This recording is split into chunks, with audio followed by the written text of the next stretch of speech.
I was 6 the year Christmas changed forever. The year it stopped feeling like magic and started feeling like something sharp, cold, and dangerous. We had only been living in our new house for a few months.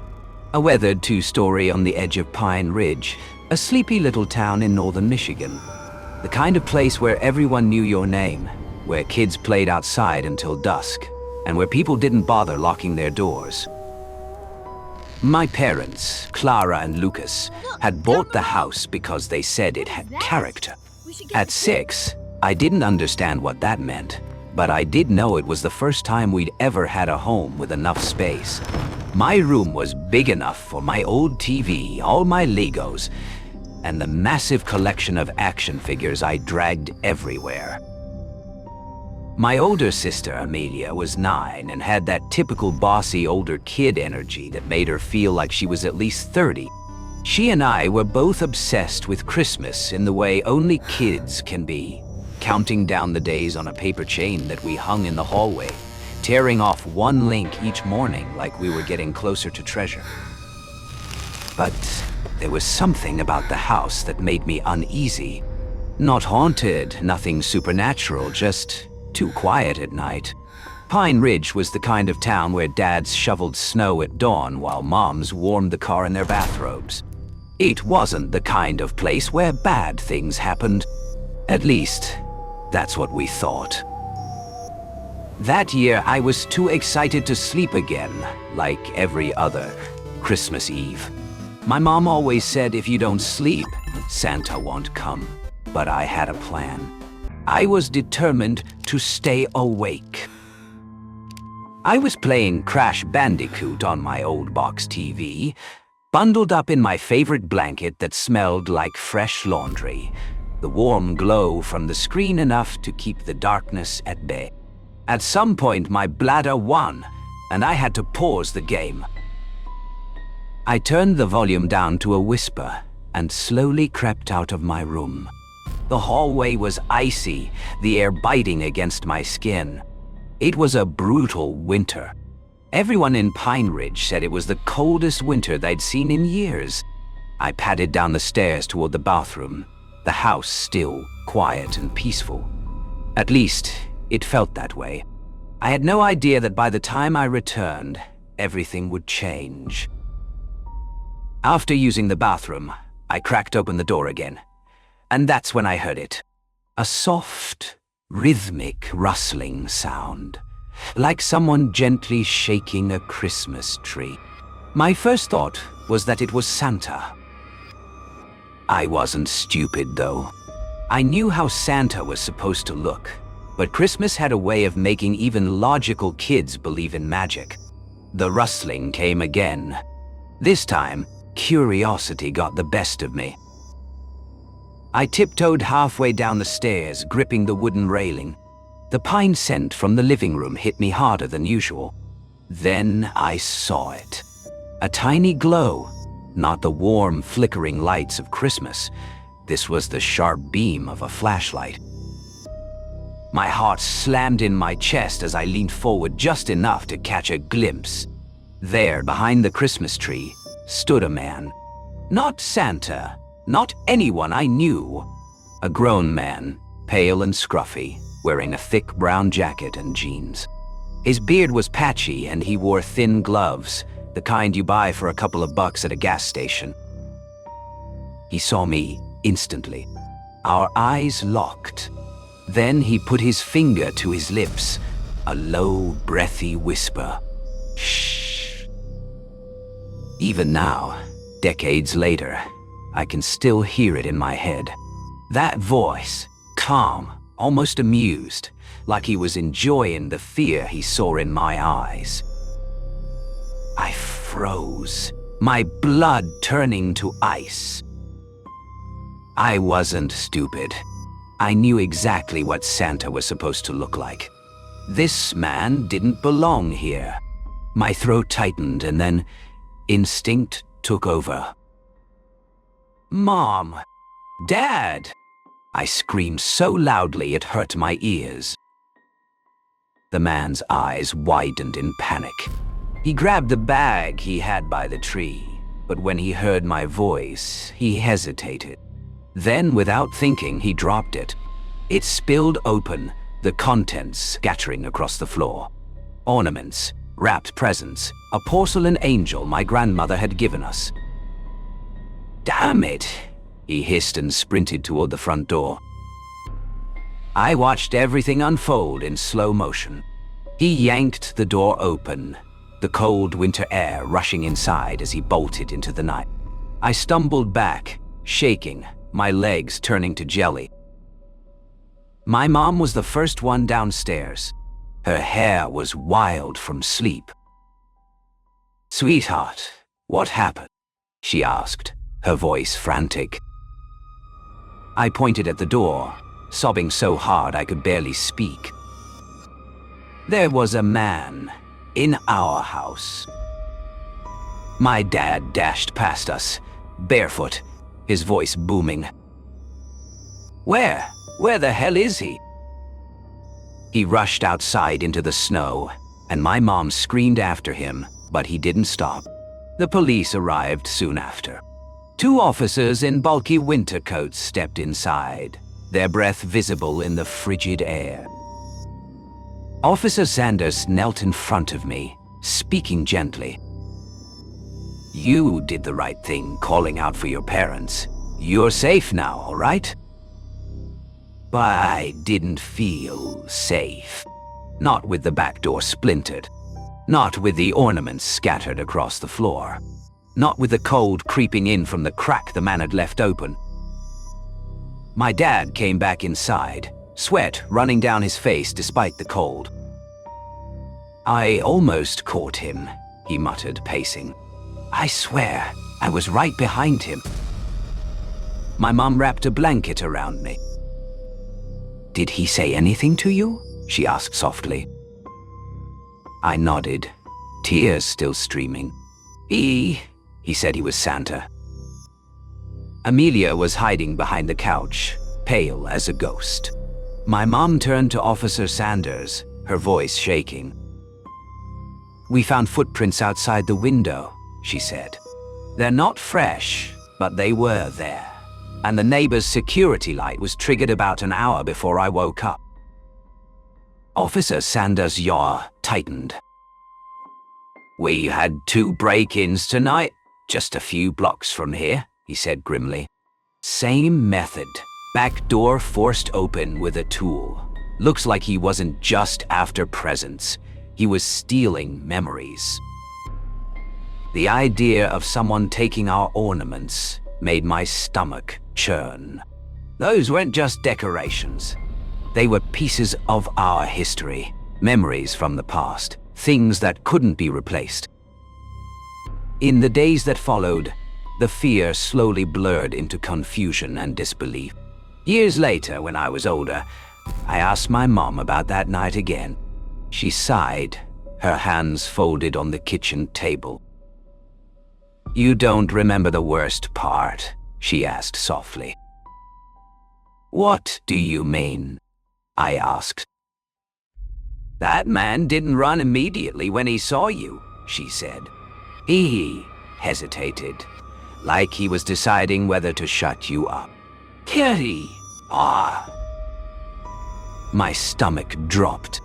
Then my dad added quietly from across the room, his voice strained. "When I chased him outside, he was hiding behind the neighbor's shed. If I'd been 5 seconds slower, I don't know what he would have done. They never told me that when I was 6. They didn't tell me how close I came to danger, or that the police later found more footprints circling our house, or that our neighbor's security system had been triggered an hour before I woke up, or that the man had tried to break into another house that same night. They told me one thing: he was never caught. I'm an adult now, with a son of my own. I lock every window, every door. I check them twice, sometimes 3 times before bed. My wife teases me for being paranoid, but she doesn't know what it's like to wake up on Christmas Eve and find a stranger in your home. She doesn't know the feeling of a grown man staring at you from behind a tree, lit with lights and ornaments, whispering to keep you quiet. She didn't see the way his eyes changed when he realized I wasn't fooled. And every Christmas, when I decorate our tree, I see the empty spots, ornaments replaced with new ones without meaning. I see that black duffel bag hitting the floor. I see him turning toward me, and I hear his voice. Shh. Santa's working. That's the part that never leaves.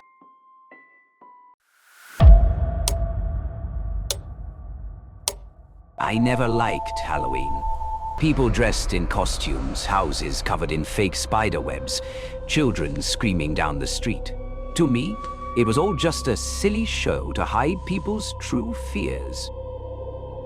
But that year, I was wrong.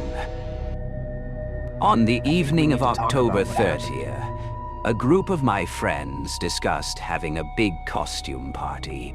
I was dragged along, even though I wasn't interested. Come on, Mia. It's just one night. Wear something different for once, my best friend Harper said. So we drove to a deserted neighborhood near the edge of town. There was a thrift store that Harper said was cheap and has a lot of unique stuff. The store was tucked between two abandoned buildings. The old sign, only a few words faded. Black Hollow costumes. When we entered, a cold, musty smell wafted out, as if from a basement that had been neglected for decades. The yellow light flickered on hundreds of dresses hanging close together, swaying silently despite the lack of wind. At the counter stood an old woman with wrinkled skin, shoulder-length silver hair, and cloudy eyes covered in frost. She stared at me without blinking, her smile wrinkled like a crack in a stone statue. I walked down the aisle, past the old costumes. Vampires, mummies, bloody nurses. Until my eyes stopped at a jet black witch dress, hanging alone in the corner, covered in a thick layer of dust like ash. It seemed different, almost real. The dress was made of black velvet, with silver trim, a pointed hood, and torn lace gloves. Under the light, it reflected a crimson red, like dried blood. As soon as I touched it, a cold current ran down my spine. A small tag attached to the collar read, "No, try on, no return." I took the dress to the counter. The old woman laughed coldly, her voice hoarse. "You chose it. It's been waiting for someone to wear it for a long time." The girl before looked beautiful in it, until she was no longer human. I thought she was joking to fit the festive atmosphere, so I just laughed. "Don't wear it past midnight," she added, her voice becoming serious. "Then it will wear you." The next night, we went to a party at a friend's suburban house. Music, flashing lights, the smell of alcohol, candy, and cigarette smoke mixed in the air. When I walked in, everyone was amazed. "Mia, you look like a real witch. Where did that outfit come from? It looks so alive." I just laughed, but I felt the fabric on my body contract with each breath. The later it got, the hotter my neck became. Then it burned. Around 11:45, I felt dizzy and went into the bathroom to take off my suit. I zipped the back. It wouldn't budge. I pulled harder, then harder. The sharp pain made me stop. When I looked in the mirror, I saw that my skin and the fabric were fused together. The seams were bleeding. I tried to cut it with scissors, but the metal snapped. A small voice echoed in my head, clear and cold. You woke me up. I spun around. No one was there. Only the mirror was fading, as if covered in fog, and a figure in it was smiling at me, though I wasn't smiling. The clock struck 12. The electricity suddenly went out in the house. Only the dim light of the jack-o'-lanterns outside the window. I felt the fabric on my body tighten, as if hundreds of invisible hands were pulling me down. The voice rang out again, clearer this time, echoing through my head. You gave me a body. Now it's my turn to give you a soul. I fell to my knees, trying to scratch at the fabric, but my nails turned black, long, sharp as claws. My skin darkened, cracked. In the mirror, my face was distorted, yellow eyes, a cracked mouth, white hair. Harper pounded on the door. Mia, are you okay? Open the door. I tried to answer, but my voice was no longer my own. Mia isn't here. A hoarse voice came from my mouth. The door swung open and Harper stood frozen. She saw me, or whatever was wearing me.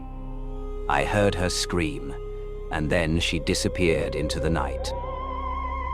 The next morning, the police came. No one had found Harper. And me? They said I was missing.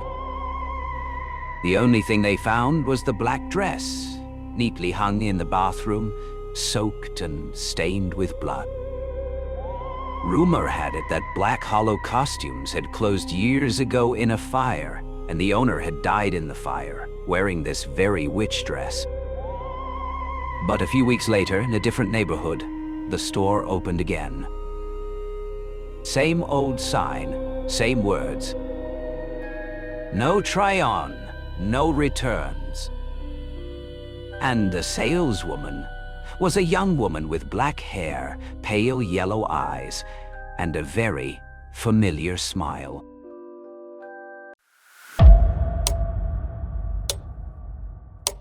Passed away, Maya, the only granddaughter, returned to her old house in the countryside. The house was covered in dust. The smell of mold and the lingering incense smoke made the air thick and difficult to breathe. In the middle of her bedroom, on the old dressing table, was an antique mirror with a jet black ebony frame, carved with strange motifs, dragon heads, phoenix eyes. And in the middle of the frame was a human hand-shaped indentation. Grandmother once told her, "This mirror is not for looking at, it is to keep the soul of the person looking at it." Maya laughed, thinking that it was just superstition. She wiped off the thick layer of dust, saw her reflection in the mirror, but the gaze in there was colder, as if the person looking at it was not her. She brought the mirror back to the city, placed it in her bedroom, not knowing that something had followed her back. The first night after the funeral, when the clock showed 2:17, Maya woke up because she felt someone was looking at her. The room was dark. Only the street lights outside the window reflected on the mirror. In the mirror, a silver-haired woman was standing behind her. Her eyes were sunken. Her lips were moving. "Maya," a broken voice echoed from the ground. She turned around. There was no one. But in the mirror, that person was still standing still, and her smile stretched all the way to her ears. From that day on, the mirror began to have unusual things. In the morning, the mirror was cold, even though the weather was hot. When Maya looked at her face, her breath appeared on the glass, and in that mist, a blurred line appeared. "Don't leave me behind." She wiped it away, but the line appeared every morning. At night, she heard a light tapping sound on the glass, as regular as a human heartbeat. Knock, knock, knock. Sometimes, when she turned on the light, she saw a wet handprint on the mirror, gradually getting smaller, then disappearing. Maya began to dream. In her dream, she saw her grandmother sitting in front of the mirror, her hair scorched, her skin cracked like hot coals. She turned to look at her eyes pitch black. This mirror saved Grandma. Now it's your turn. She woke up to her own screams, drenched in sweat. The mirror in the room glowed softly, and in the glass, another room was reflected, her grandmother's bedroom from years ago. From there, a trembling hand reached out and tapped lightly on the mirror. The metallic screech made a terrifying sound. Maya told the story to her old neighbor, an old woman nearly 80 years old. The old lady turned pale. That mirror doesn't belong to your grandmother. Years ago, your grandmother found it after a woman died in a fire at the village temple. People say her soul is trapped in that mirror. She continued. My grandmother uses it to look into other people's souls. Whoever is exposed to it for too long, their soul will be sucked into it. Maya was speechless. That night, she decided to throw the mirror away. But when she carried it to the door, hundreds of people appeared on the mirror, all with blurred faces, mouths wide open, screaming in silence. She was so scared that she let go, but the mirror didn't break. It fell down, then slid back into the room, standing upright as if someone was supporting it. She didn't dare sleep. 2:17, the old time repeated. In the mirror, Grandma sat there, tapping the glass, each sound echoing in her mind. Knock, knock, knock. Her face wrinkled, then opened her mouth wide to her ears, her voice hoarse. My daughter, come here. Let me see you one last time. The mirror shook, then split like water. A hand from the mirror grabbed Maya's wrist, pulling hard. She screamed, trying to hold onto the edge of the bed, her fingernails bleeding.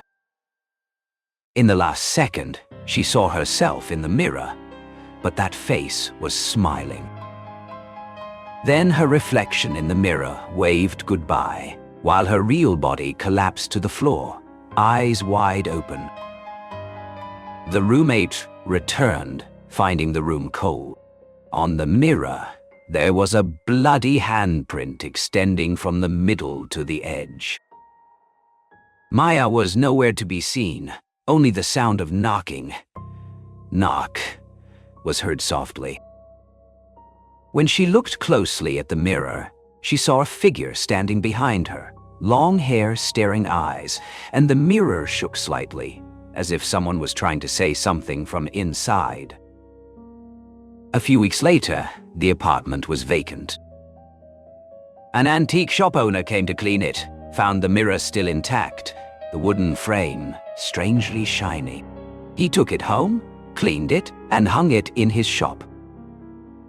That night, he heard a soft whisper behind him. Thank you for bringing me out. He turned around, no one was there. But in the mirror, a young girl with long hair was smiling, and in the corner of the mirror, the old woman with silver hair was smiling too. The two gradually merged together.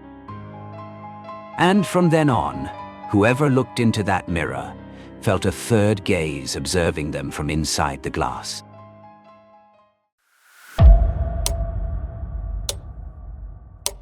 Lena Moreau had always been the quiet girl, the one who stayed up late, scrolling through social media, trying to distract herself from the hollow silence in her small apartment. The glow of her phone screen was her only company, as she mindlessly swiped through Instagram, comparing herself to the world outside, so full of joy, excitement, and perfection. One night, as the clock ticked past midnight, Lena found herself once again staring at a post from her boyfriend, Nathan T. His latest like was on a picture of a woman she didn't recognize. The caption read, "Living my best life in the big city." Her heart sank as she clicked on the image. The woman's name was Celine Carmichael, a model with striking features, an impossibly smooth face, and a smile that practically begged for attention. She was the kind of woman who made you feel invisible by simply existing. As Lena scrolled deeper into Celine's profile, her stomach churned. Every picture, every post screamed perfection. Designer clothes, exotic vacations, flawless makeup. Celine was everything Lena wasn't. Bold, confident, the kind of woman who could make men stop in their tracks. Lena couldn't tear her eyes away from a video where Celine smiled at the camera, discussing, embracing the beauty within, while dressed in a tight red dress that accentuated every curve. Her voice was hypnotic, the kind of voice that made Lena feel small, unnoticed. Then, at the bottom of the post, Lena saw it, Nathan's name. "Looking good as always," he had commented, with a flame emoji. It felt like a punch to the gut. Lena slammed her phone down on the coffee table, her fingers trembling. She refilled her glass of cheap wine, staring at her reflection in the dark window. The silence of the room felt suffocating. For days, Lena spiraled, replaying the scene over and over. Nathan's words, Celine's face. It was clear to Lena now. Celine was everything she wasn't, everything Nathan seemed to desire. She was the perfect woman, and Lena was just ordinary, plain. In her desperation, Lena decided she had to change. She wasn't going to let this other woman steal Nathan away. She would become someone else, someone who could match the picture-perfect life Celine lived.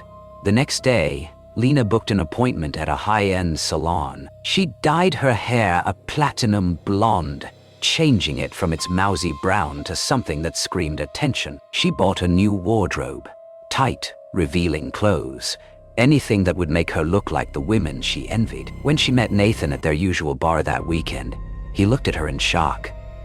"Oh, Lena, what's going on?" "I just felt like switching things up," she said, flipping her new hair over her shoulder.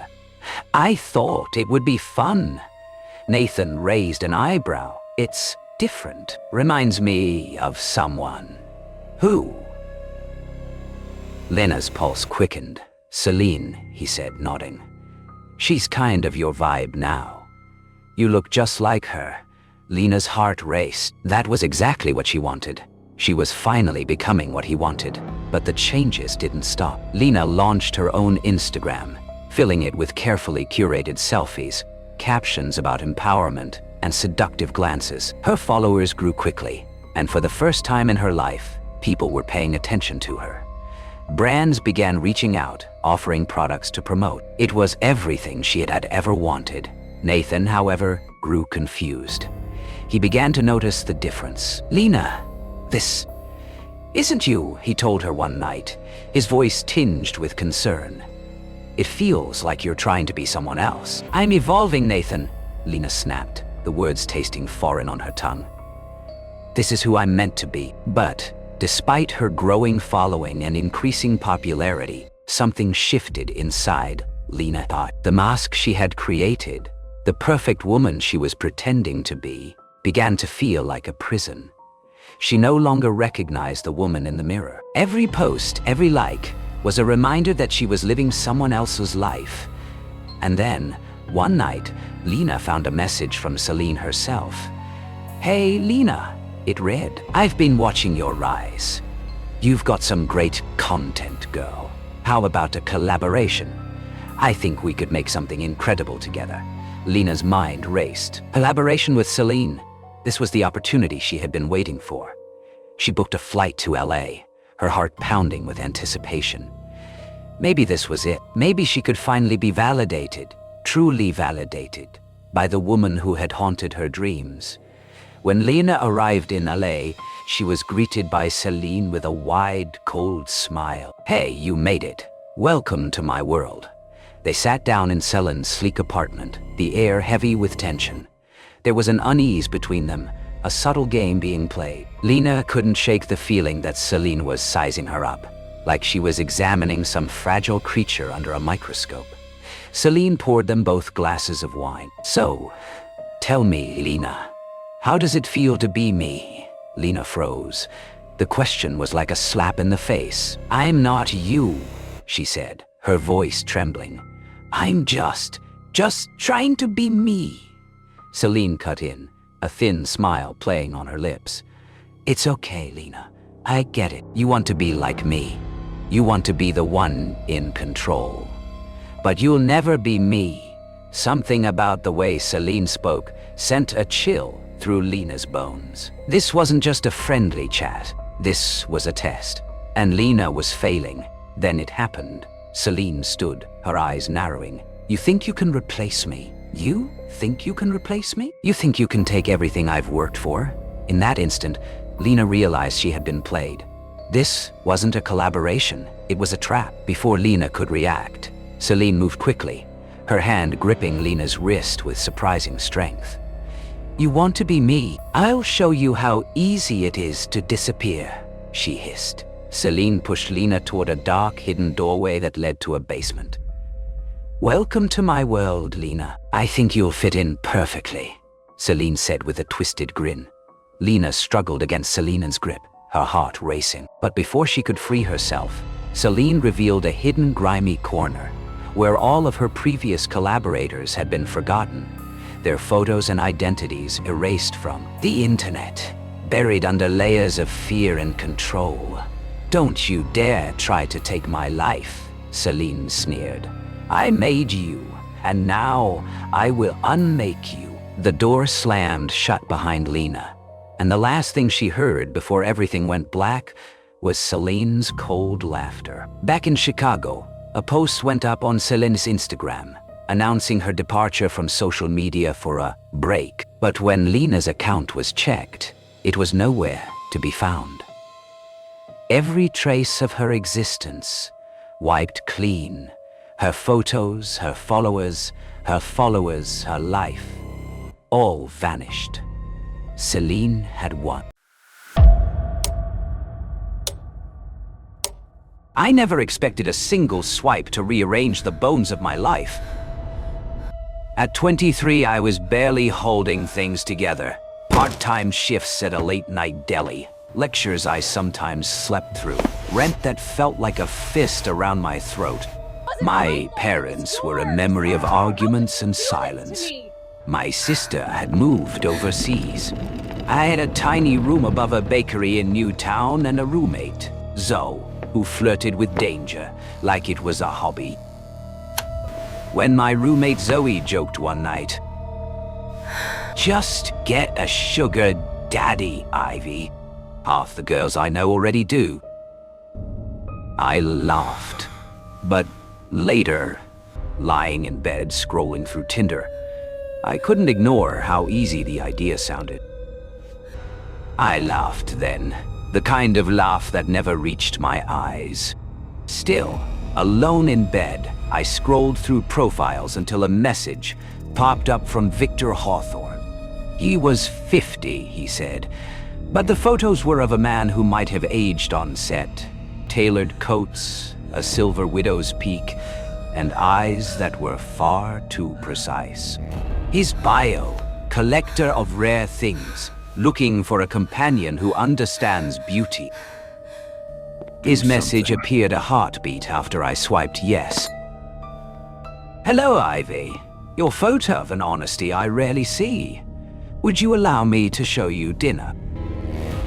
He wrote like someone who expected the world to fall into place. I told myself it was harmless. I needed the money. I wanted to feel wanted. The restaurant was one I'd only read about in columnists' feeds. Chandeliers, linen that smelled of strangers' wealth. Victor stood as I entered with a movement so practiced it could have been choreographed. He kissed my hand with an old-fashioned courtesy and ordered a bottle I couldn't have named. He listened. He spoke about art, the way other people spoke about weather, with certainty and an impatience that made him sound important. When I fumbled a joke about my student loans, he reached across and set a thin envelope between us. "For a month's rent," he said. "Come to the gallery Saturday. There's something you should see." The envelope had more money than I'd seen in the past 3 months. It felt like oxygen. Victor didn't pressure me for anything sexual. He called himself a patron. He invited me to his townhouse in Paddington, which smelled of old paper and citrus. He taught me how to taste wine as if I'd been born with the wrong tongue, took me to auction previews, and kept me in a net of compliments so fine I hardly noticed when they tightened. "Have you ever wanted to be preserved?" he asked once, idly, while I leaned over his library's balcony. The city below spread like a map. "I don't know what you mean," I said. "To hold something in the moment," he said, almost smiling. "To keep it from decay. There are graceful ways to keep beauty untouched." His words made me laugh in a way that was too small. There was a coldness there, a habit of looking at people as objects to be curated. Still, I stayed because it was easier than leaving. Over the weeks, I watched him move through the city like someone with keys to rooms no one else knew. He introduced me to younger women who hung on his sentences with hungry politeness. Once I saw one of them, Maya, standing by a sculpture in an off-site exhibition, her hands trembling around a glass of water. She was 19 and looked like she'd swallowed a storm. After that, I sated on Maya. I told myself I was protective. I told myself I was jealous. Victor only smiled when I mentioned her. "She's fragile," he said. "She needs someone careful." One evening, he invited me to a small gathering at the townhouse. Zoe had gone out of town, and I almost declined. But the money, the easy warmth of being chosen, won. The other guest was Maya. She smiled at me with lips that didn't reach her eyes. The party was quiet, the three of us sliding between conversation that was polite and pitched. Victor suggested a tour of his private rooms, a part of the house he kept locked for collectors. The basement, he called it, where old things were kept in air that smelled like cedar and winter. When we reached the door, the mood changed. The light was flat. Maya was pale, and for the first time, I noticed that she flinched at his touch. "I want to show you what preservation looks like," Victor said, gentle as a teacher. "You'll understand." I blinked, confused, and then he stabbed Maya. Her scream was muffled as his hand clamped over her mouth. Blood sprayed against the polished floor. My body froze, my lungs locked. When she didn't stir, panic carved a tunnel through me. Victor's face went unreadable. He said quietly that accidents happened and that we needed to handle it so the police didn't turn the house inside out for months. He spoke as if he were arranging flowers. I wanted to run, to scream, but my legs betrayed me. Instead, I helped. I don't remember why. Maybe fear, maybe shock, maybe his control over me was stronger than I ever admitted. I helped him drag Eva's body, helped clean the blood. Afterwards, Victor poured me wine and sat across the table with an expression like a verdict. "You understand why I do this?" he asked. "To keep things pristine, to free them from vulgar endings." 2 nights later, the police came. Someone in the building had heard screaming. or maybe seen us with a door shut too tightly. I never learned who. I remember the bright uniforms, the questions, my voice quavering when they asked where I'd been that night. Victor spoke smoothly, with names and alibis and the practiced ease of a man who had rehearsed an explanation. He looked at me once in court, a small, almost tender glance, and it felt like being felt. Newspapers made a monument of the story. Victor Hawthorne, collector, charged with manslaughter. Maya, the missing student. They called me a companion to a suspect, a witness, a person who might have more to say. The cameras looked through me as if I were glass to be tested. At the trial, I learned to speak in short sentences. At night, I learned to listen for my own footfalls in the apartment, to catalogue the times I had been led and the times I had consented. Victor's lawyers painted him as eccentric, a man fascinated by mortality. His eyes, when he glanced at me across the courtroom, said something different: ownership, amusement, and an inch of threat. After the verdict, after the press left, and the house was sealed for evidence, I found myself sitting on the curb outside the building, watching strangers pass. Everyone assumed I was damaged in ways I could not fully explain. Sometimes I think I was. Sometimes I think I was merely tired. Sometimes I still open the message that started it, the casual, elegant request to meet, and the words look like an invitation written in a language I did not understand. "Would you allow me to show you dinner?" they say, and I try to tell myself the truth, that I'd been hungry for much longer than one night could fix, and that hunger makes people do things they don't recognize later. I don't know if I was his victim or his accomplice. I only know what the nights taught me, how easily terror could be folded into civility, how a polished hand can press the sharpest things into your palm while you count your blessings.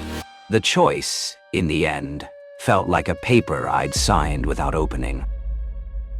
And in quieter moments, when rain makes the pavement shine like a gallery floor, I still feel the memory of his voice telling me why he believed he was right, and the small, unbearable twist when someone you let look after you decides you are an object he will keep, whether you agree or not.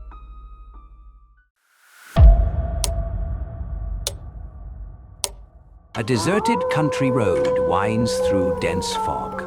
Tall trees loom overhead. A single car headlights cut through the darkness. Inside the car, Jason Harper driving and Emily Harper sitting in the passenger seat. "Jason, are you sure this is the right place?" The realtor said it's just down this road. The house is supposed to be abandoned for years, perfect for renovations. The car rounds a bend and suddenly the silhouette of an old decaying mansion emerges from the fog. Its windows are dark, some broken vines crawling up the walls. Jason parks the car. They get out. The wind picks up, carrying a faint, whispering voice. Emily shivers.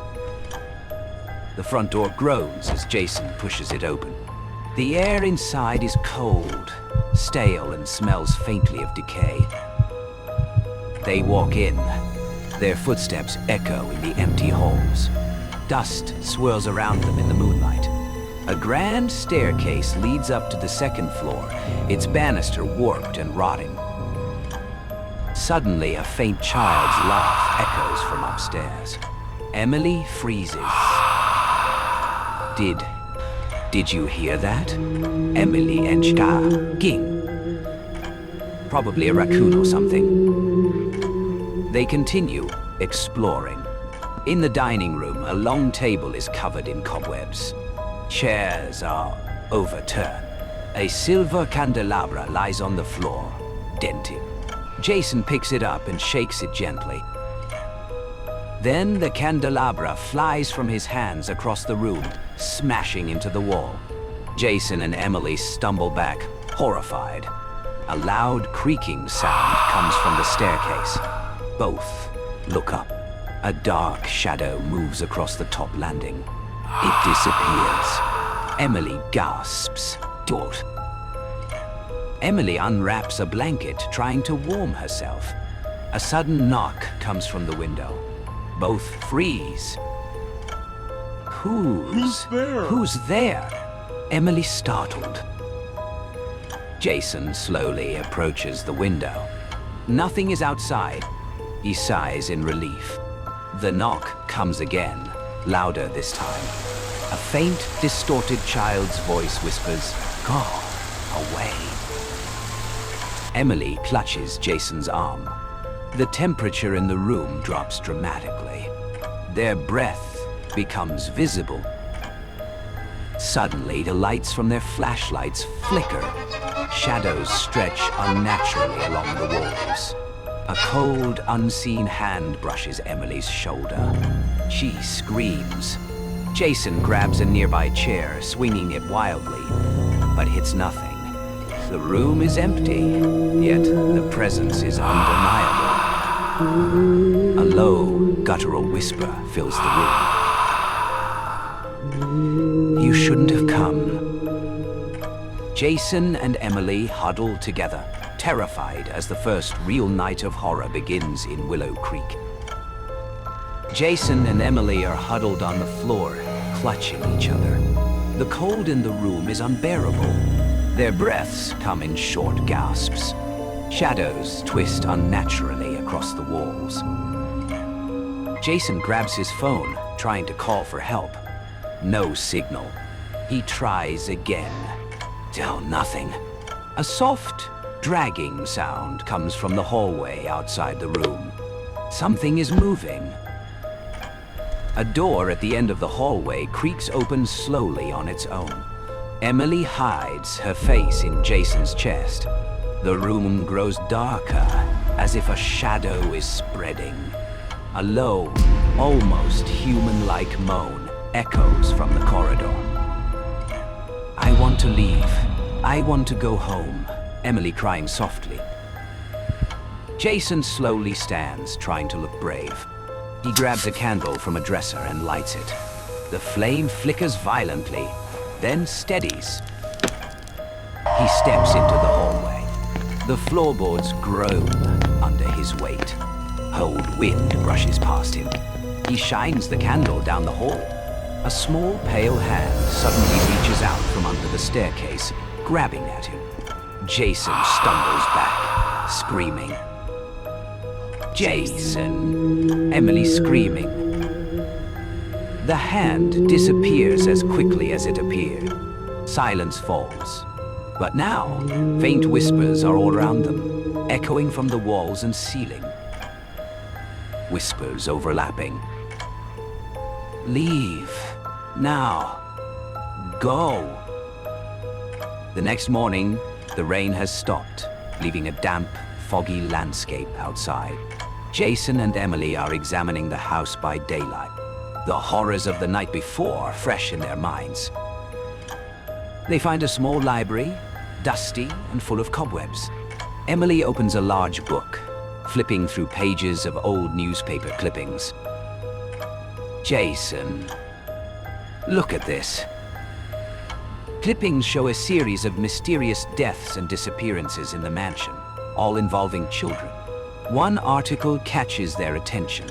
A woman named Madeline Thorne was accused of witchcraft and killed on the property in the 1800s. A sudden loud bang upstairs makes them both jump.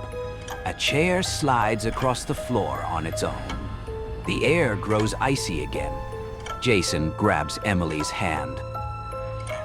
"We need help. Someone who understands this." Jason finds an old working landline in the study room. He dials frantically. The line clicks. Then a calm, confident voice answers. "This is Dr. Marcus Vale. How may I help you?" "My name is Jason Harper. We moved into a mansion in Willow Creek. Something's wrong. There's a spirit here." It attacked us last night. Take a deep breath. Describe the events from the beginning. Jason recounts everything. The whispers, the shadows, the hand under the stairs, the dragging sounds, and the chilling presence. Emily adds the newspaper clippings about Madeline Thorne. Jason hangs up, glancing at Emily, both knowing that tonight will be even worse than before. The rain has returned, light at first, then heavier. Fog swirls across the lawn. Jason and Emily stand at the edge of the driveway, nervously awaiting Dr. Marcus Vale and his team. A sleek black SUV appears through the mist. 3 figures step out. Dr. Marcus Vale, a calm, experienced paranormal investigator.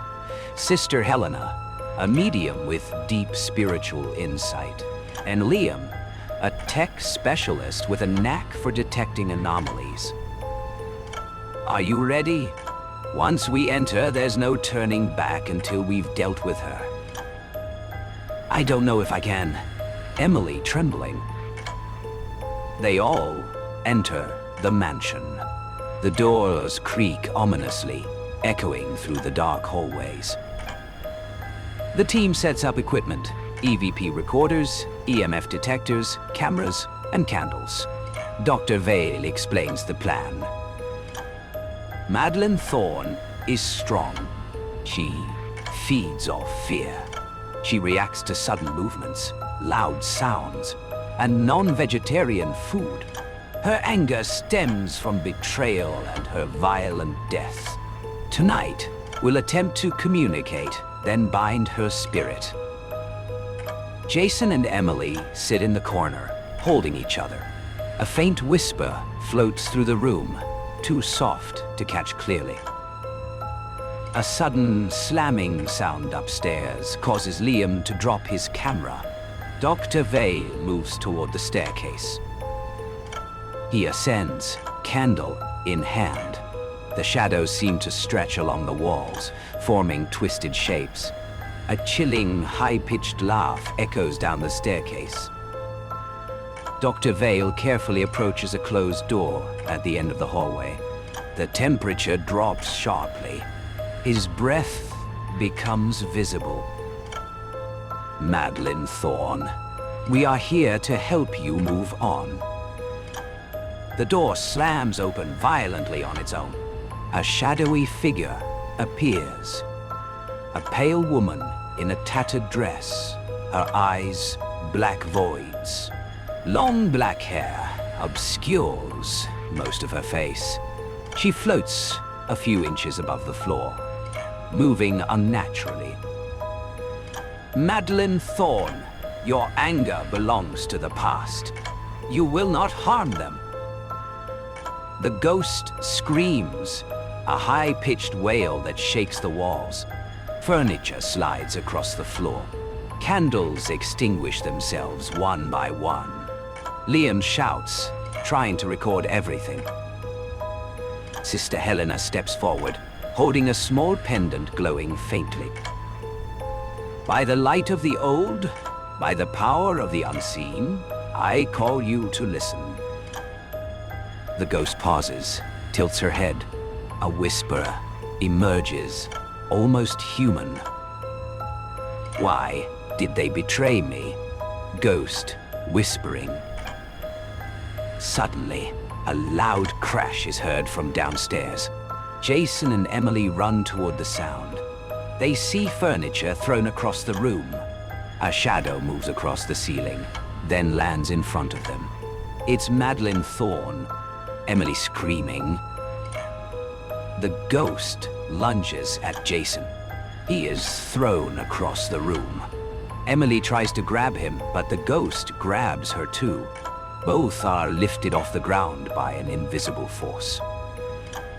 Dr. Vale runs to the center of the room, holding a small silver cross and chanting an incantation. The ghost lets out a chilling scream. Leave or die, ghost screaming.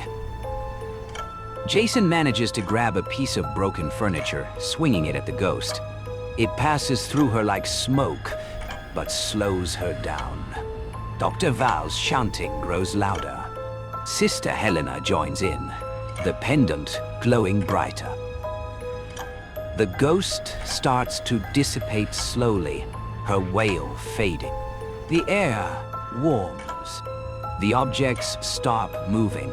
Jason and Emily collapse to the floor, exhausted but alive. Dr. Vale's serious to Emily and Jason. This is only the beginning. Spirits like Madeline Thorne, they are powerful. But tonight, she has been weakened.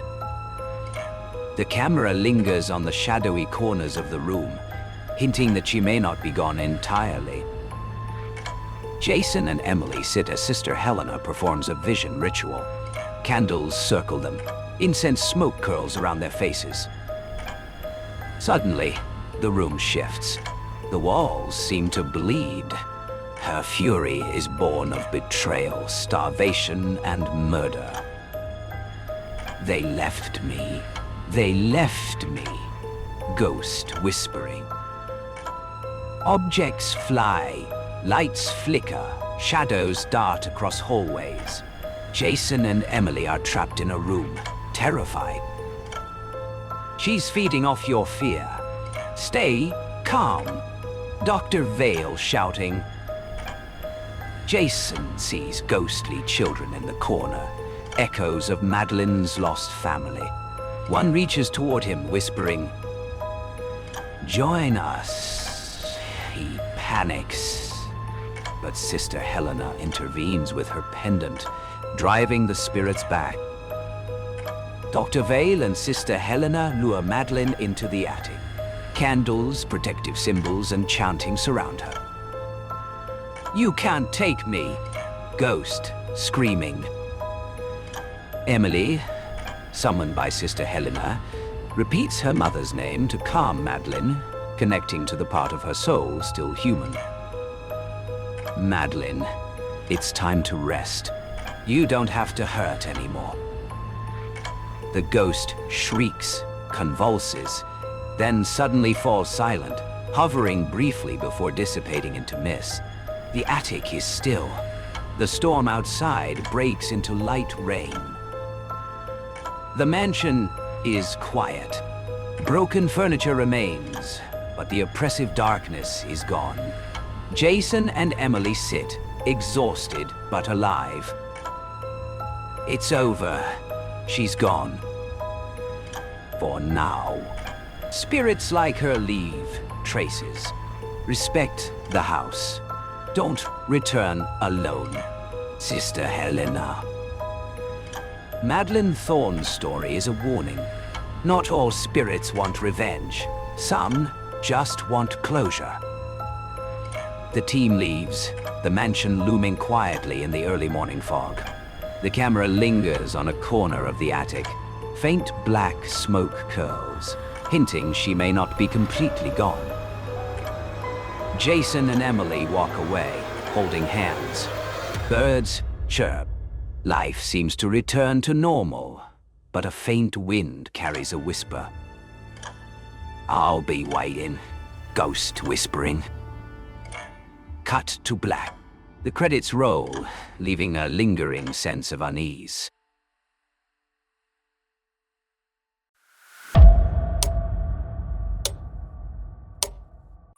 I can hardly bring myself to recount the events I witnessed, but you must hear the truth. It weighs heavily on my soul, and I must confess it, for my heart aches with the burden of it all. I am a man of reason, a man of science, and yet what I have seen has shaken me to the core.